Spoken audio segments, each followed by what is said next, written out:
Hi, everyone. Welcome today. I'm super excited to have you all here for the new FDA, FSMA, and AI webinar, where we have some great panelists joining us today.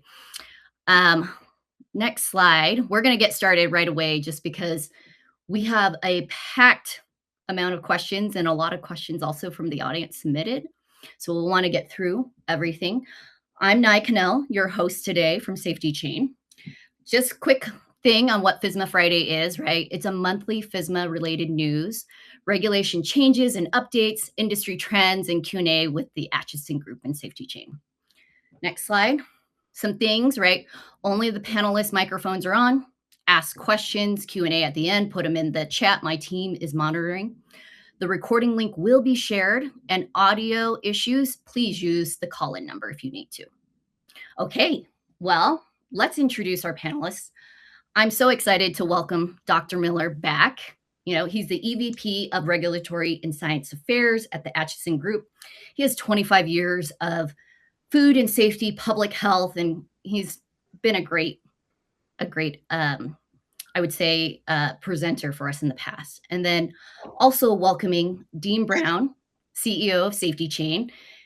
He has executive background in fintech, ERP implementations, and edtech, and really great experience with AI and developing AI. We also have Chris Bransey here, who's the founder of Frame and Flight. He has over 20 years of experience across Nestle, Starbucks, Google, and doing a lot of really cool things here in the food and beverage space. Everyone, will you say hello to our audience? Thank you. Glad to be here. All right. Good. Okay. We're going to go through our quick agenda, starting with regulatory updates, and I'm going to hand it over to Dr. Miller. Yeah, thanks, Nye. Good to be with you all. Looking forward to the conversation. So just a couple of regulatory updates. One I wanted to highlight was the FDA's public meeting on lot level traceability. So that's a public meeting that's set to happen on June 15th. This is kind of an extension of the requirements that happened when Congress passed the ongoing funding bill back in November. So Congress charged the agency with looking and working with industry to have quarterly engagement meetings around lot level traceability for compliance around FSMA 204. So specifically looking at case level tracing and tracking within certain segments of the supply chain. So for those that may not be aware, there is going to be a public meeting. You can register by June 14th. And if somebody wants to make public comment, that registration is on June 5th. And so if you just Google FDA at FSMA 204 meeting, that should pop up for you fairly easily. I did want to highlight too, FDA this week had issued its first warning letter for the use of generative AI. I felt like that was timely given what we're going to be talking about here today. It was for a cosmetic company that had used generative AI to create some of their drug specifications, procedures, and master production records. And when the agency went in, they found that there essentially wasn't a human in the loop in that process. And so they called out the need for making sure that records generated by these systems have human review as part of that process. So I think this got a lot of buzz recently, at least in the kind of FDA regulated industry space around how is the agency thinking about that in terms of compliance, and what do we need to be thinking about relative to system development and what compliance looks like when we start to use some of these tools. So that may come up in the course of our discussion. We'll see, but I wanted to call it out. So. Thank you. Thank you for sharing. Okay, getting into our topic, we're going to have a poll for the audience to start off with. How would you describe your organization's current AI readiness for compliance?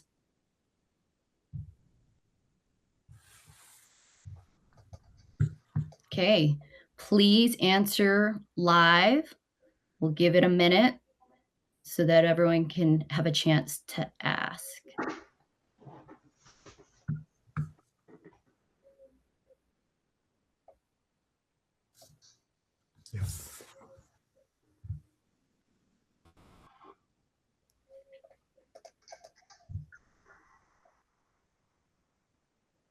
I don't know if something's funny, but I can't read all the answers coming through. team? Looks good for me now. We're seeing fairly typical distribution of a lot of people, half of the answers in pilot and the others kind of spread out amongst building, experimenting. Okay. Well, let's dive into our first question then. And then we'll let Dr. Miller answer since he's first on my set. Dr. Miller, you've spent 25 years in food and safety and worked directly with the FDA on traceability requirements. How does FSMA actually hold up when AI enters the compliance picture? And where does it start to show its age? Good question, Nat. I think when we look at the way that the Food Safety Modernization Act was written, it was really written in a process-based manner. So it doesn't get into too much around specifics in terms of technologies or specific technology requirements. It's again about kind of validation, verification, and then record keeping, right? And so I think that's a little bit of what we saw flagged in this warning letter, even though that product wasn't necessarily regulated by FSMA. It was more about what's the review process? Has that process been validated? And then who's doing that document review and that check? So, I think FSMA as a regulation holds up well because it's really a concept process-based regulation, but that's going to be important as we think about how these systems are designed and deployed, right? So, as we think about the use of agentic AI, maybe that's, you're creating agents to take the place of work that an individual might have done or to run a workflow that an individual might have done. It's going to be important to say, well, how do we know that that worked? What's the ongoing verification of that workflow? And, I think when we build processes into some of these systems, they're going to be smart. They're going to be able to kind of look and maybe make suggestions about ways to improve that process. But we also need to be cognizant of, are we building a compliant process into these agents to begin with? Because that will be important. It's something, I think the agency's probably learning about, as industry starts to experiment with some of these technologies at the same time. And, they're doing some experimentation with a lot of these technologies too. But it's going to be a little bit of a learn as we go. But I think that actually FSMA provides a pretty strong framework to sort of test the compliance of these systems over time. Okay, great. Let's put up the next question. For all the panelists, what's the most persistent misconception you encounter when manufacturers start talking about using AI for compliance? Let's start with Dean. Yeah, I'll segue from Dr. Miller's comments. We kind of see a bimodal distribution. Hey, oh my God, AI is going to replace people. This is amazing. In some horizontal applications, there is some replacement for sure. But we work in regulated industries where often the consequences are truly life and death. So for me, in the next couple of years, we're trying to make sure we're coaching people to understand that this is an augmentation phase, where, to Dr. Miller's point a minute ago, the AI can coach, it can counsel, it can recommend, it can harvest massive amounts of data and deliver insights that are actionable. And in most cases, they're incredible and they're right. But back to the warning letter, there needs to be human on the loop. And so right now, as we enter most companies, we see either the AI is going to be amazing, it's going to reduce costs, it's going to replace people, or the counter, which is, no, we can't use AI in this regulated world. Neither one of those are right. And so forming those opinions into a more holistic approach, I think, is something that, folks like Chris, as he's walking in, is spending a ton of time doing. Great segue. Chris, can you give us your take on that question? Yeah, thank you, Dean. And I wholeheartedly agree. This idea that AI is going to replace people is just frankly a huge misnomer. So I know there's these social narratives that are just spinning up all this unrealistic expectations about AI, but with an overemphasis on AI replacing people and agents being fully autonomous and taking over work and life and all of that stuff. But at a fundamental level, LLMs are really effective at a few basic things. So good places to start for your company are really looking to help you interpret standards and how to apply them in practice, supporting the design and governance of ownership models. So actually taking this process ownership framework and being able to put it into place and getting guidance there, and providing real-time guidance during key trigger and decision events. So like there's really good use cases for AI, but this social narrative out there that it's going to replace humans, I think is just not the case. And what's your take, Dr. Miller? Yeah, I think Dean summarized it well. I think the answer is somewhere in between. When we look at, just the way that probably most food safety quality divisions or departments within a company are staffed and resources, we would always want more. And so I think, in at least the short to medium term, the use of some of these tools to really drive efficiencies in those processes actually frees people up to do some of the work that they should be doing that they haven't been able to do in the past because they're so focused on record keeping, and so I think that's a win. I do think, if the trajectory of development in some of these systems continues, like you can automate a lot of things. And so, there may be some future employment pressures in that space. And I think, it's something that we're going to all have to be collectively attentive to. But it's important. I think one of the things that's interesting is, so the Wharton School of Business at Penn State put out a paper back in February that talked about cognitive surrender and the use of AI systems. So that when we looked at, I think they looked at about 1,700 people and found that about 80% of the time people were willing to accept a wrong answer from an AI system just because of the way that the information was presented. It was presented in a credible way. And it's really hard to discern or differentiate between if an answer is right or if an answer is wrong. So keeping the human in the loop to know and have a good, strong understanding of what your underlying food safety processes are, I think is always going to be important, no matter how we choose to use these systems. And people make mistakes, and these systems, if they're well designed, will make fewer mistakes. But we also want to be careful not to turn over sort of all of the running of these processes and the deeper understanding of what a validated process is, and how do we look at and verify the outputs of those systems on a regular basis to ensure that they're actually functioning the way that we want them to, especially in the early days. I think that's probably where there's some reluctance and uptake, or just sort of slow approach. When we look at that poll, it's like, how do I know that these systems work, and can I really rely on that from a compliance standpoint? It also gets into data quality and sort of how easily inaccessible is some of the data. It's definitely a challenge. I know it's one that SafetyChain's been focused on for a while in terms of how do we digitize food safety related data, but there's still a lot of records that exist, only on paper within the food industry. And so automating those processes becomes its own challenge. 100%. Let's actually stay on Dr. Miller. So next question.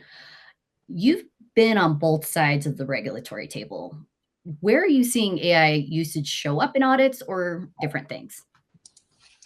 Yeah, I think probably the most predominant or kind of well-known example, at least here in the US, is kind of FDA's use of machine learning models. But those are also in kind of interpretable models. They develop systems to look at imports, especially of things like seafood, to flag shipments that might be higher risk. When you've got 1,000 containers coming in a day, you want to target your resources. And so that's been a well-publicized model in terms of maybe not what we would think about in terms of agentic AI, but AI in a broader sense. And in there, in a regulatory agency capacity, at least historically, they've really kind of leaned into interpretability, right? How do I know, or how do I explain the decisions the system is making so that I can support that from a regulatory standpoint? So that's important, and I think it'll be important again, as I've touched on already, as industry starts to use and adopt these tools as well.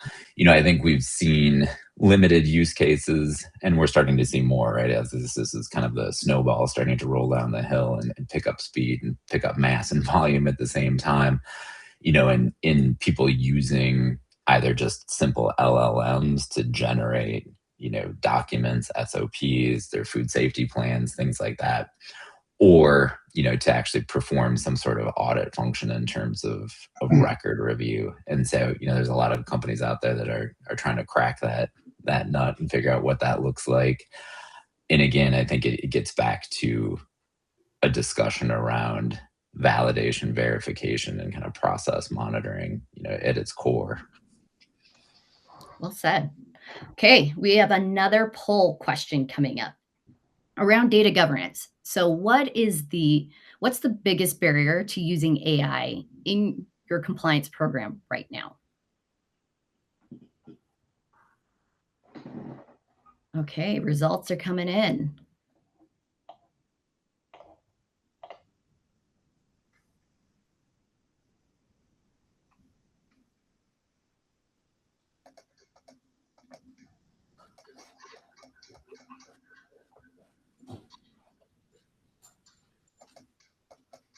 Okay, we're lining up.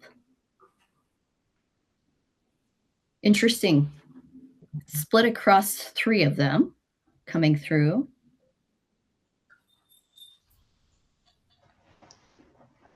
Okay, all right. It looks like what took the lead is our data is disconnected across systems for the most part. There's about 36% is where people are lining up, and then it's also split between we don't have consistent processes across facilities, and we don't trust AI outputs enough to act on them. Okay. All right, let's keep going.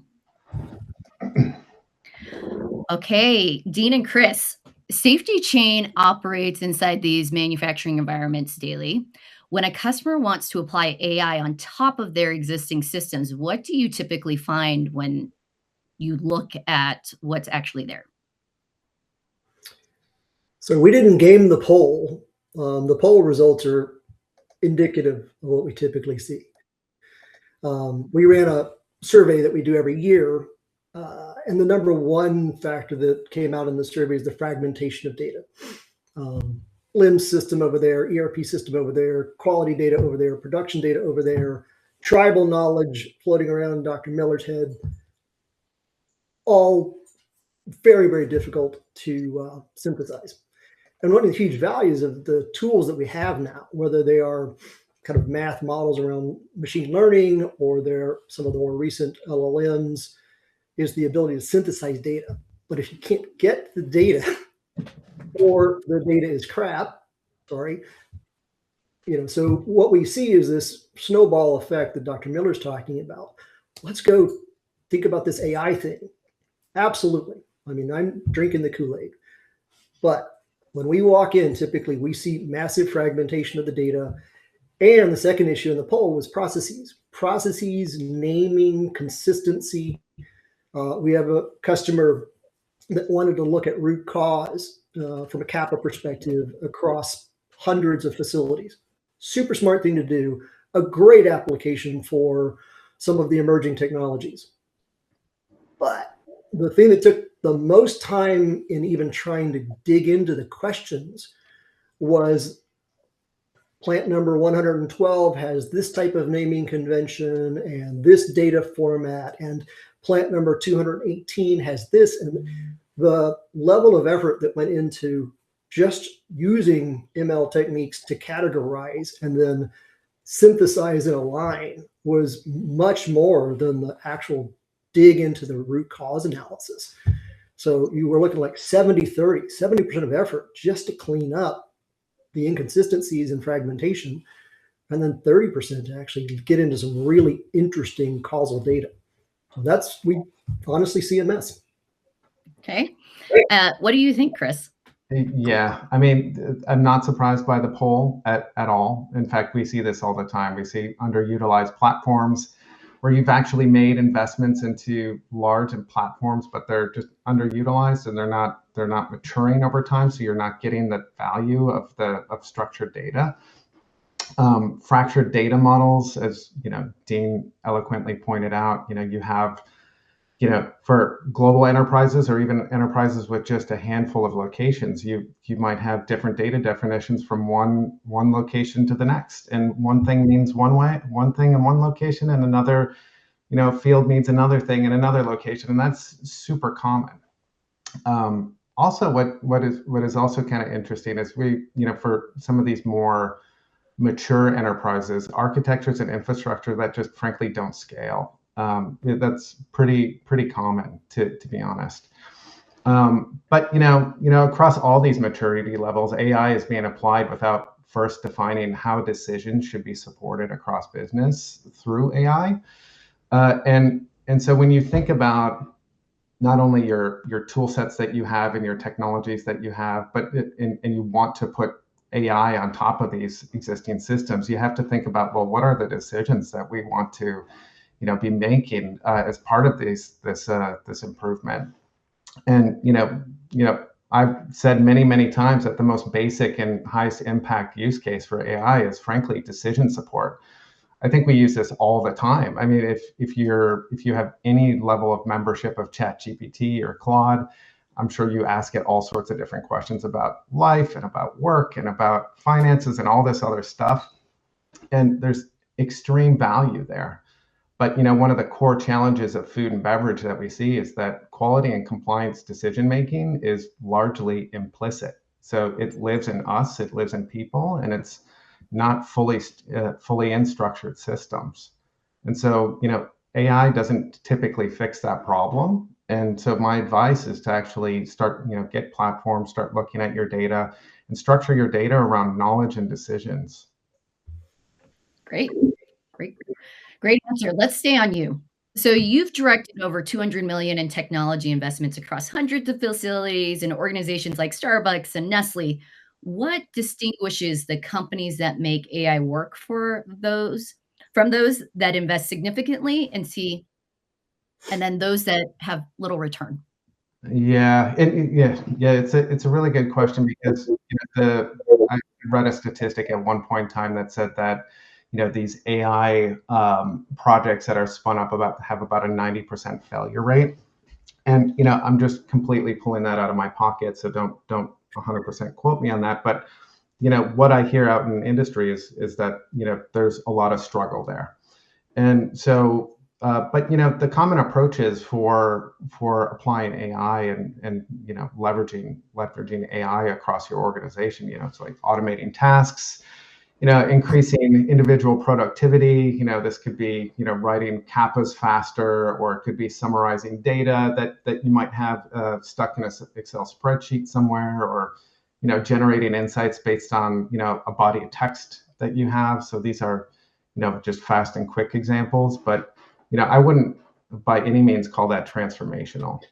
And I think a lot of us, when we look at AI, we want to be able to move towards this transformational, set of work, right? And transformational projects. But enabling, such as I would say a lot of these, writing CAPAs faster and summarizing data are really just incremental improvements, right? So I wouldn't say that they're step change.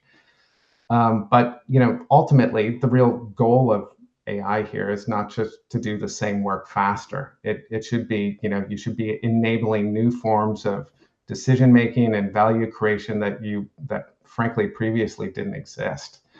And so the companies that we work with that kind of get it fall within, they think differently and they think within those buckets. They don't always have completely structured data, and they're not perfect. In fact, I've never seen a perfect company before. But they move from this, how do we automate tasks to, what capability have we never had before that we can now create? So that it's really kind of a change in thinking. Okay. Let's take this next question to Dean. So implementing AI in a compliance environment requires a level of trust that doesn't come automatically. How do you build that trust internally across QA operations and leadership before it gets stress tested by a real situation? Yeah, I mean, we saw it in our poll that you just put up, right? The number 3 or number 4 one was, we don't trust the AI. So it's a massive issue in the industry. Before I answer that, though, I just wanted to echo Chris's point. Jeffrey Moore, who's been around forever in the software world, and now he's looking at AI. Exactly Chris's point.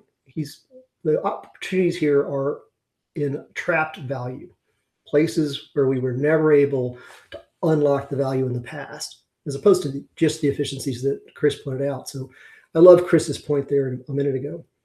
On the trust side, I mean, as you're talking to your vendors, right, you need to be asking them where the training data comes from, and can I see this with my data? Because in a food safety culture, people need to see their data. They need to understand the traceability that Dr. Miller was talking about a minute ago. The decisions that are AI are going through cannot be black box, or people simply will not trust them. I mean, I am all in on the technology, but the black box element is an area that if I can't look at a traceability map of how a decision was arrived at, what data points were ascribed and what value, I'm all in and I don't trust it. So imagine going to a QA manager. So that's one. They have to be able to see their data. They have to see in, I would say, micro pilot type situations of why decisions would have been made, run these pilots in parallel with your normal processes, and have your continuous improvement teams look at the decisions that were arrived at, but more importantly, the trace back on why the decisions were generated. The big bang approaches here are very, very difficult, because what will happen is, as the machines are getting trained, et cetera, you're going to throw out a lot of false flags, a lot of noise, and people will just do like they did in the poll, right? They'll discount it, they won't trust it, they'll work around it, and all of a sudden you have this shadow system running next to the AI system, where managers are just pencil whipping the ways they used to do things because they weren't involved in the decisions. They don't understand the decisions, and there's not transparency and traceability. So my advice, start small, start very open, think about helping people understand the whys as much as the outs. Chris, any thoughts? Yeah, I mean, 100% yes. I think, there's so much opportunity with AI, and there's definitely opportunity with not only looking at the smaller set of activities with AI, but looking at the larger, more broader tools that we can go after, and some of the more creative activities that we can go after as well. But yeah, there's significant dangers associated to these technologies, and so these are things that we just have to manage against. Okay, let's jump into our next poll question. So, practical implementation, where does the most resistance to AI adoption come from in your organization?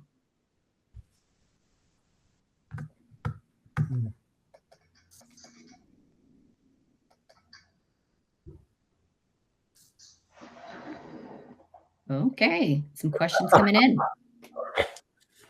And I'm really loving some of the distribution of the answers right now coming through.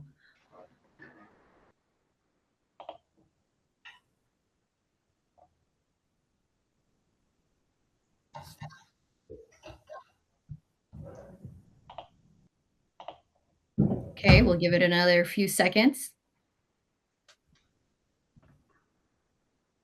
All right. Well, so plant floor operators are the first, but then QA teams and leadership are about the same in terms of where resistance comes from. Really interesting. Let's jump into the next question around that. So, Chris, when a food or beverage company engages in frame and flight with AI for compliance on the agenda, what does a realistic readiness assessment look like in the first 90 days? Could you share more about the type of AI projects you've worked on? Yeah, so I guess as far as the first 90 days and the assessments that we end up doing, we do a lot of ideation sessions with companies, and then we'll do infrastructure builds as well to support some of these more larger, I would say, building readiness capability for AI. And within the first 90 days, what we've kind of noticed is that we have to frankly reset expectations. So the many customers just jump right into the use cases. So they'll ask, where can we apply AI? How can we build an agent to do X or an agent to do Y?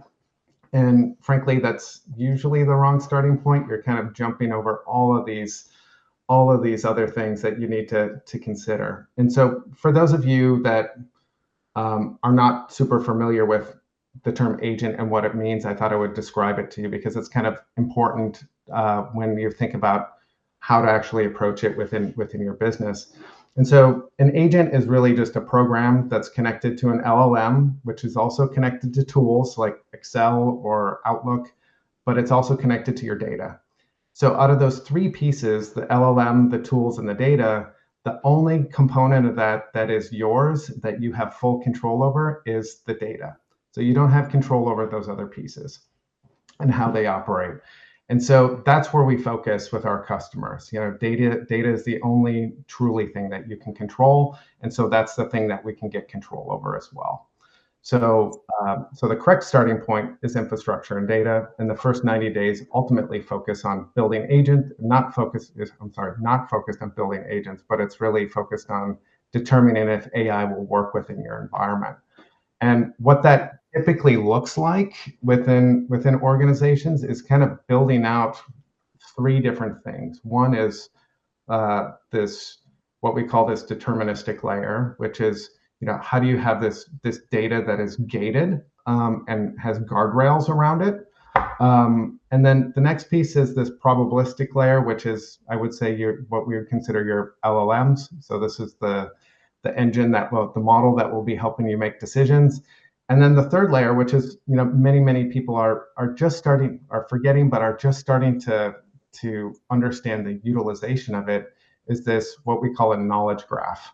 So it's truly understanding how your operations work and why certain things happen. So what pieces of equipment, what are the behaviors of certain pieces of equipment, of people and that sort of stuff, and building out that knowledge graph combined with that probabilistic layer and the deterministic layer will get you to pretty decent insights across the organization. So that's where we focus a lot of our effort: infrastructure, data.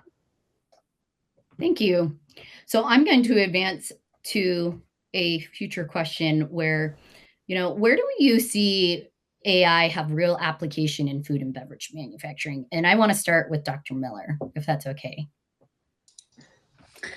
Yeah, I think as Chris and Dean have been talking about, we're in that progression phase, right? In terms of not just automating or, kind of driving insights from the work that we already do, but being able to, I think in a future state, be able to tie together a bunch of disparate data sources to answer some really interesting questions. An example of that is, let's say you've got a positive pathogen finding in your food because you're doing food testing. Well, your root cause analysis doesn't identify any sort of potential ready source. So are there other data sources that can explain, that association, or might be able to help you drive a root cause because you've connected that data together in a way that it's searchable and that you can analyze it and have some of these AI models do some of that more disparate analysis. That by and large doesn't exist today, but I think that's something, it's just a tangible use case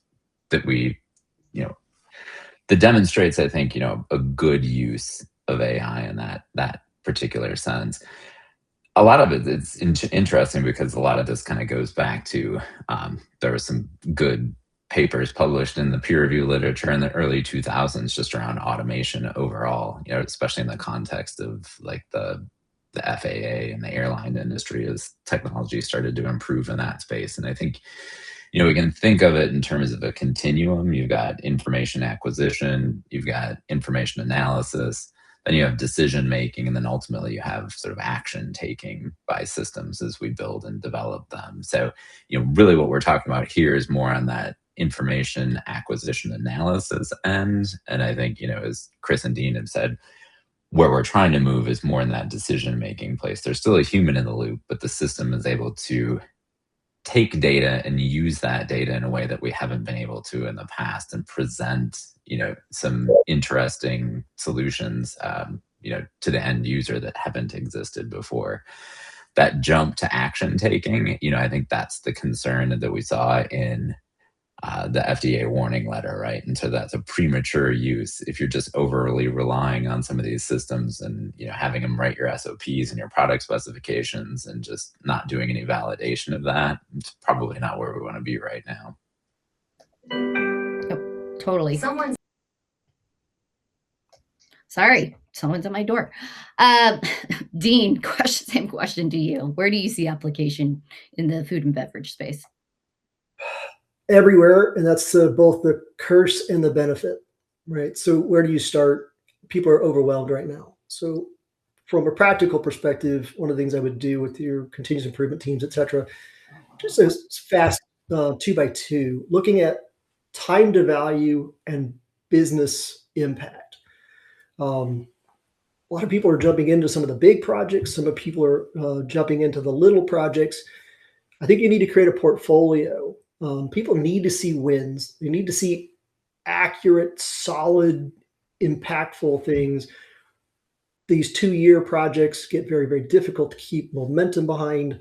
So I would start at a facility level and a business level of looking at where you have some of the low-hanging fruit in terms of time to value and some of the more impactful pieces.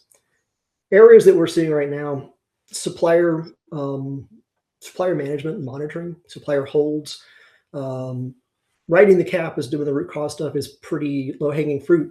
More interesting and more impactful are what I was referring to a minute ago, is like the cross-facility commonalities in what are driving CAPAs. So getting underneath an actual CAPA or CAPA resolution and understanding how that is impacting across the organization. There's tons of areas around the supplier risk scoring as you think about understanding now what's happening in the transformation of materials across the facility, both in production and quality. Take that upstream and use that to think about how you pay and manage your suppliers. And those are very impactful. If you can increase the quality of that incoming raw material based on supplier decisions by just a few percentage, that's real effect on yield. And that moves the needle significantly, gets a lot of fairly senior people on board. But being very purposeful versus getting inundated by all the things that you could do with AI, because the application is potentially everywhere. Chris? Yeah, same sentiment here. There's so many opportunities. It's hard to pick which ones are going to provide the most benefit. So I mean, where you see this in product innovation is, staying ahead of consumer trends. That's been in play for a long time now, and supporting product builds from ideation to commercialization, so that there's AI and agentic workflows that are being built into those tools pretty heavily. And then from a plant side, I hear again and again unplanned downtime and getting some analysis around that, decision support just in general, and production planning. And for those folks that are on the call that are within the agricultural industry, which is kind of food and beverage adjacent, there's some very amazing use cases coming out there, and one involves it involves cattle, it involves headphones, and an algorithm that they're calling a cowgorithm. and so such an interesting way to, I mean, essentially what they're doing is they're using these headphones to steer the cattle into different pastures, and then they geofence these pastures, the new pastures, within, frankly, just right on their phone. And so not only does it save them fencing costs, but it also what it also does is they're using this cowgorithm to look at the stimuli and then the responses of the cows, and then adjusting the hardware appropriately. So I mean, there's just such cool ideas out there. Very cool. Let's jump into our next poll. So on ROI and accountability, if an AI tool gave your team a compliance recommendation that turned out to be wrong, who do you think would be accountable? I assume most of our audience knows the answer to this.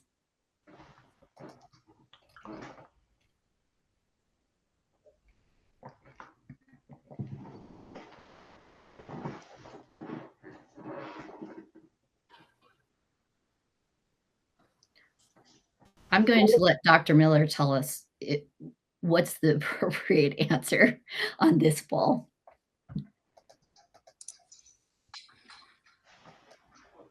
Sounds good. We'll see if it changes at all. I know it's still open, but it looks like we've got some unanimous consensus there Yes, so I think far. we're getting ready to close the poll. Most people have had their chance to answer.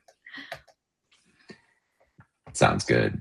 Yeah, I mean, I think as you can see, as we can all see, at least for those that have answered, right? It's the entity making the food, right? Like that's ultimately who's responsible. And it's certainly when you look at it from a regulatory standpoint, that would be the case. Any of these things are still just tools that you're using. And I think, to the point that's come up sort of multiple times at this point, how do you build these systems in a way that you understand how they work and that you're able to validate its performance and then go on and verify it on an ongoing basis? I think that's going to be key to this in terms of ongoing verification. So when we talk about agents and creating agents, how often are we checking to make sure that the outputs of those, the recommendations, their interpretation of the data are correct, and how do we build that into the process? So again, to kind of bring it back to the conversation around FSMA, all of those are FSMA related elements. I think, how we think about implementing them and the frequency in which we do it from a verification standpoint, that becomes a discussion, in terms of what good practice looks like to support compliance. But all of those elements are there. And I think, as you can see from the poll respondents, pretty unanimous in terms of who's ultimately responsible. Okay, let's move into the next question. Or actually, sorry, Dr. Miller, or not Dr. Miller, Chris, do you also have any thoughts? Oh, sorry, I'm all over the place. Dr. Miller, AI tools can produce incorrect outputs, outdated regulatory references, flawed recommendations, model drifts. How should manufacturers approach validating the tools they're relying on for compliance critical decisions? Yeah, I think, it obviously it's going to depend on the problem you're trying to solve and what those systems are designed to do. But, I think, as has been mentioned by Dean and Chris, when you're taking data and training those models, are you getting the expected outputs, or what's the human feedback as part of that training process to make sure that you're developing a model or a response that behaves the way that you want it to initially? And then again, it gets back to that verification piece. I think, one of the challenges, at least that we've seen with, some of these AI models, depending again on use case and application, and let's just take like visual models, for example. So things that use images to try to determine, a certain outcome.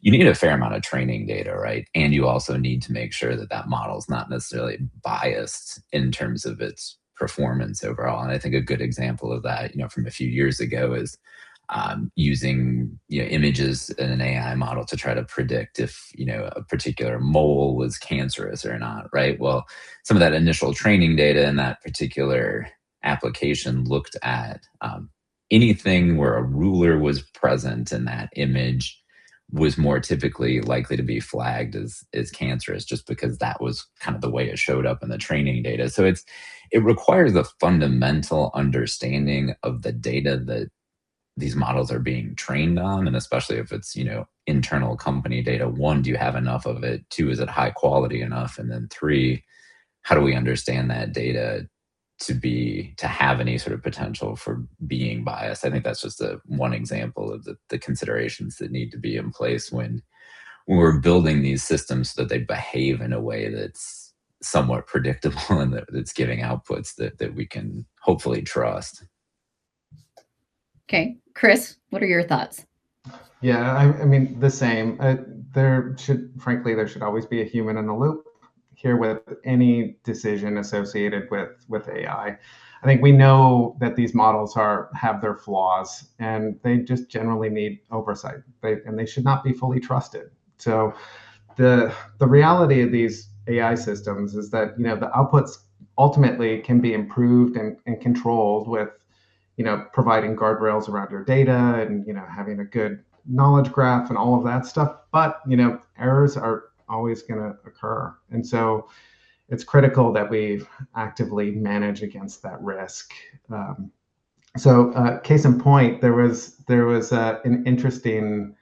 This happened a couple of years ago, but there was a fairly large retailer that had put a a restocking robot out into one of their stores, and the restocking robot ended up losing its way, got out into the parking lot, and started restocking the parking lot. And it took about 4 employees to kind of coax that robot back into the store before they could shut it down. So I mean, there's these really hilarious moments where we think we're really smart and we put these technologies in play, and it kind of backfires on us. And then something that just happened last night too. So my son, he's in 5th grade, and he did this thing where he was working on a math problem. He thought he solved it correctly. He went into ChatGPT. He plugged in the solution to his problem and what the problem was, and ChatGPT enthusiastically said, "Yes, that's the correct answer." But then he ended up getting it wrong. And turns out that his teacher was right and ChatGPT was wrong. And so this is 5th grade math. So if it can make errors with 5th grade math, I mean, we just have to, treat these tools with care, right? And it's like everything, validate. Yep. Validating will be very tough on the manufacturing floor with AI tech, but it'll get better over time. Okay. The next question that we have is for all panelists. So food safety culture has always been about people as much as process. Does AI strengthen that culture? Does it risk creating distance between workers and the outcomes they're responsible for? We'll start with Dean. I mean, these are change management programs. So every change has the potential to disenfranchise or alienate people involved in the change. We should be treating these as classic change management programs with all the good work that's been evolved over the years to figure those out. If you put good data in the hands, good and explainable data in the hands of an operator, they'll be all in. I mean, these are food safety cultures. Going back to Frank's Mianis's books and things like that. These are cultures that are dedicated their lives and their careers to managing risk and ensuring safety for consumers. If you give them good actionable data, it's a boon for them. If you don't make them part of the process, if you give them the algorithm set X, to Chris's son's point, yes, if you don't help them understand the traceability, et cetera, then no, you will disenfranchise them. But that is true of any change management program. You need to bring people into the decision-making. You need to help them understand the impact on them, the impact on their decision-making. Done right, this can be an absolute boon for food safety cultures. But like any technology change, if you do it wrong, it will go bad quick. Dr. Miller, what are your thoughts? Yeah, no, I think Dean's got the right of it.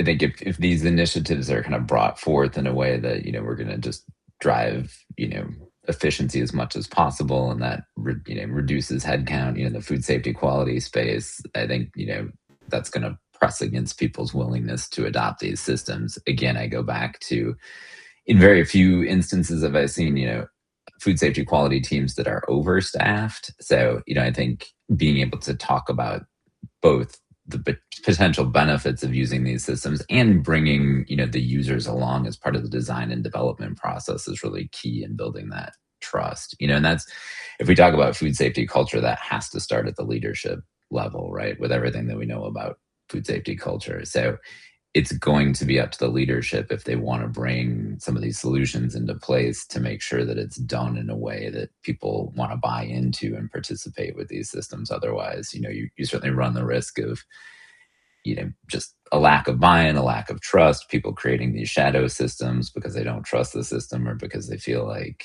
they're not, their position's at risk. So these are good conversations to have, and I think they're going to be important conversations to have for the coming years as people think about adopting some of these tools. Any thoughts from you, Chris, on this?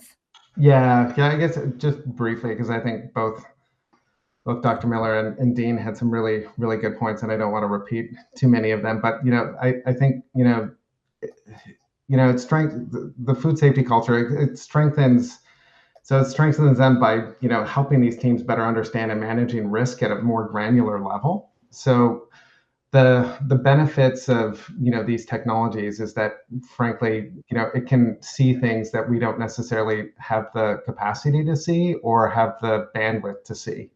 And so, and as we know with food safety and food safety culture, the risk often lies in small overlooked details, and these details can accumulate into much larger and larger issues. I mean, you look at some of the recall, the big recalls, and over the last like 10, 20 years, it's these small little incremental issues that just kind of bloom into very large catastrophes in some cases.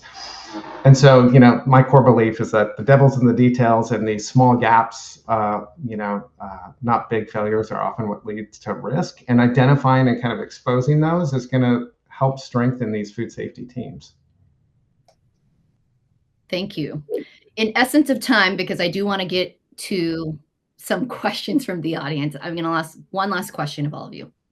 The question that maybe all of us are semi-thinking, right? Is AI going to replace my job? Let's start with you, Chris. Yeah, so 100% no. So I don't think the issue is, really about AI replacing people. It's just that, do we have the bandwidth to manage everything that we have on our plate these days? And the answer to that is no, we don't. I think what AI is going to do is it's going to expose, a lot of this, or allow us to manage more with less, so to speak. And so, we'll be able to, manage the business at a more granular level. So ultimately moving from this reactive high level of oversight to this proactive, detail-driven management, which is, I think, generally what we all kind of want to see, right? I think that's what the business wants to see, and I think it's what we in, factory teams want to see as well. And so, I think the ground truth here is that there's, no system today is, continuously improving facilities on their own. I don't see that anywhere. And so, operational excellence still and will always require people. What about you, Dr. Miller? What are your thoughts? Yeah, I'm both glass half full, glass half empty on this one. I think AI is going to be a disruptive technology, and I think, if you look back, to the turn of the 1900s, if you were a blacksmith or a farrier who was putting horseshoes on horses, like, you're probably going to lose your job as Henry Ford started to roll Model Ts off the assembly line. So, this represents, in some ways, I think, an important and fundamental shift in the way that we just work with data systems and what they're capable of. And I think, as that capability grows, it's going to shift needs in different sectors and for different types of roles and positions. And so for some people, I think that will mean more pressure on the position that they hold. What I can say is I think, having familiarity with these tools, understanding what they can do, understanding what they can't do, positions people well for kind of that next phase. So there's kind of a growing amount of AI sort of backlash and, kind of pushback around these systems for a variety of reasons that we're not going to talk about here, in terms of data centers and fear about job loss. And so, I think that's a concern that we shouldn't lose sight of. And at the same time, we want to make sure that we're as educated on kind of where this technology is headed and understand how to use these tools in an effective and useful way. Dean, what about you? I'm kind of with Dr. Miller on the glass half full. Tremendous tools, tremendous decision support capability. Human in the loop, absolutely. Do you need as many humans? Probably not. I think the question, as Dr. Miller was framing it, is probably the more appropriate, is, will AI affect my role and my day, my life? That part of that is a job question. Do I have a job? Do I not? But then in many cases, the bigger question for people will be, AI will replace a lot of administrative, it will replace a lot of, but it's going to put a higher burden on knowledge work, decision work, process work. So I think it's a little bit of both. It'd be naive of us to think that there's no displacement. But then we also need to think about our vertical, right? There is a massive labor shortage and potential labor impact with continuing retirements, other macroeconomic factors, etc. So it's an industry that still needs people. And in some ways, AI can help meet some of that need. So it's a very complex question just at the plant or the facilities, leaving aside some of the bigger existential challenges that Dr. Miller alludes to, which are not going to be inconsequential. So I think we have time for maybe 2 questions. Some of the other questions submitted, what we'll have to do is ask the panelists to answer some of them offline, and we'll send them out to everyone, because I know there was someone who is very wanted to get his questions answered, and I'm not sure we'll get to all of them. So, Dr. Miller, I'll ask you this question. One of the ones that came in live, do we believe the FDA and the administration is committed to traceability and specifically the 28 deadline? I mean, it's semi-related. Semi-related, but a good question. I think the indications that I've seen so far is yes, anything in politics, it's always sort of subject to change, right? So Congress can always say, hey, this is a rule that we no longer want to see the agency or the executive branch administer. I have not seen, strong evidence that that's the case. And I think the agency, as best I can tell, is committed to the time frame that we're working on, I wear a different hat as part of the Partnership for Food Traceability. And, we have weekly conversations around how is industry kind of driving towards compliance there. So I would say if there's any attendees that are interested in joining that conversation, it's a good place to look and have, interactions with FDA and the agency. So short answer, no. But, there's always an asterisk, anything subject to change. Okay. This next question came in pre-submitted. I'm going to ask it to Chris. How can organizations responsibly leverage the AI-driven compliance intelligence to meet FDA and FSMA requirements, such as preventative controls, traceability, record keeping, while ensuring the data integrity, regulatory transparency, and inspection readiness? The long question. Yeah, that's a big one. Yeah, so I mean, we all know and we've talked about this for over quite a bit over the last hour, but we all know that these these AI tools, frankly, just are fundamentally flawed. They make mistakes. They're not validated pieces of software for us, and so we have to be very careful about what we trust and what we don't trust from these tools.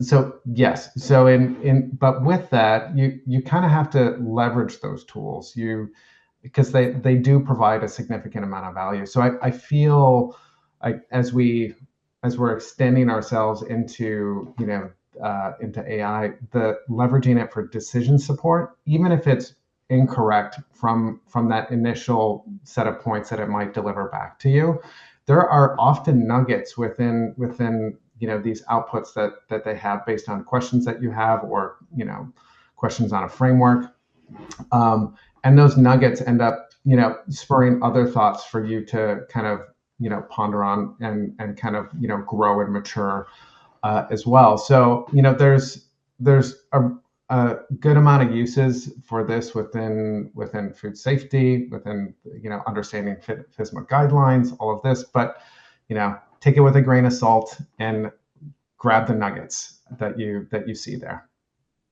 Okay. We'll wrap. I want to give you all the opportunity to share any last thoughts. Dean?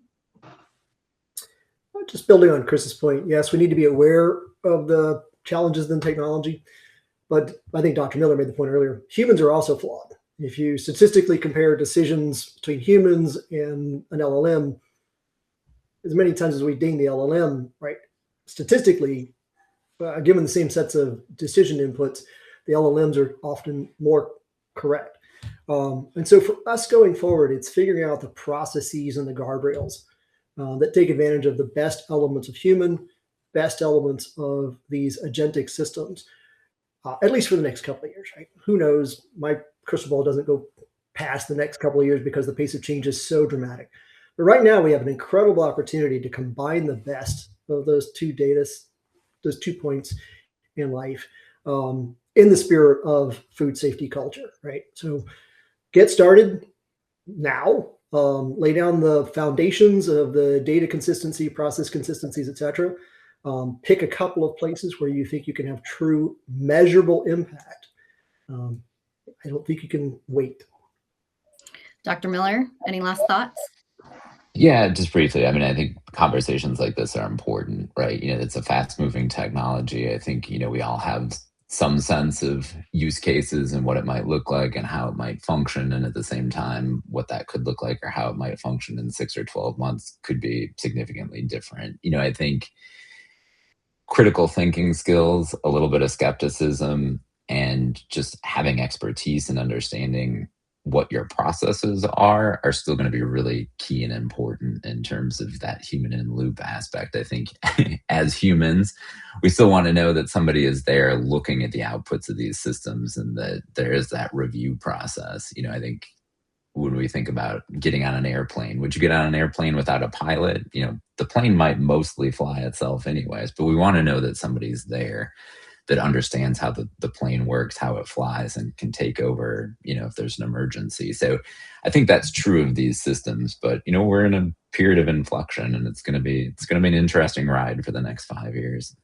I love that example because I want an operator on the top of my plane. Chris, any last thoughts? Uh, yeah. So when I think about maturity, I think maybe a lot of us, and I've been in facilities and worked in facilities where this was the case, where we were largely paper based, and moving from paper, off of paper into digital systems was a very big deal. And then once you're off of paper and in those digital systems, maturing that is a very arduous and very hard task to do as well. But I think it's something that we have to actively think about. I mean, where we see the value that AI can provide to us, and really the only thing that's inhibiting us is whether we're capturing the right information in a digital way. And so I would press on everybody to just focus on like where can you actually excel in that maturity. And it doesn't matter, you're not too far behind right now if you're on paper. It's just you got to think about how to actually start moving down that digital maturity curve. And so yeah, that's what I would leave everybody with. All right. Well, thank you so much, Dean, Dr. Miller, Chris, for joining us today for this lively session. We appreciate your time and thank you so much. Thank you. Great to be with you. Thanks.